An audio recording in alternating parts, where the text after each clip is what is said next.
ప్రేక్షకులకు నమస్కారం. ఇదిగో పప్పు మునగాకు వండాను, టమాటా కూడా వేసి వండాను.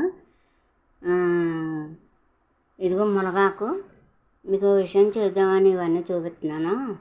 ఎందుకంటే మునగాకు కంటి చూపుకి చాలా మంచిది.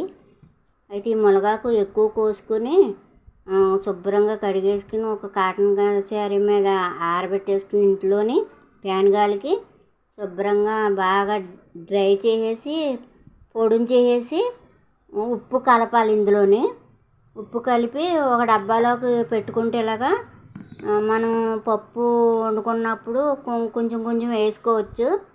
కంటి చూపుకి చాలా మంచిది. ఇలా ఉపయోగించుకోండి మునగాకు.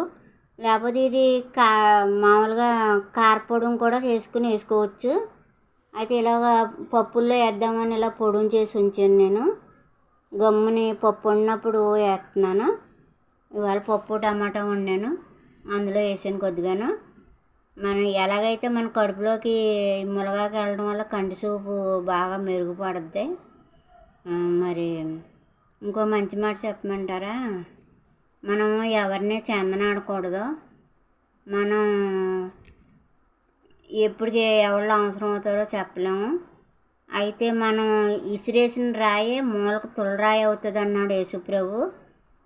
మరి ఎవరిని చందనాడొద్దు, ఎవరిని ఏమనొద్దు.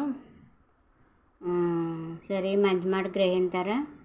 ఇలాగా కారపొడి చేసుకోవచ్చు, మునగాకు నిల్వ చేసుకోవచ్చు. ఇలాగ ఉప్పు వేయాలి. ఉప్పు వేయకపోతే ఉండదు. ఉప్పు వేస్తేనే ఉంటుంది. ఇది పొడిగానే ఉన్నా కానీ ఉప్పు కలపాలి ఇందులో. ఏమండి, ఈ మాట గమనించారని ఉంటాను. సబ్స్క్రైబ్ చేసుకోండి, బెల్ ఐకాన్ కొట్టండి, షేర్ చేయండి, కామెంట్ చేయండి, లైక్ చేయండి. ప్లీజ్ సబ్స్క్రైబ్ చేయండి. ఓకేనా? ఉంటానే.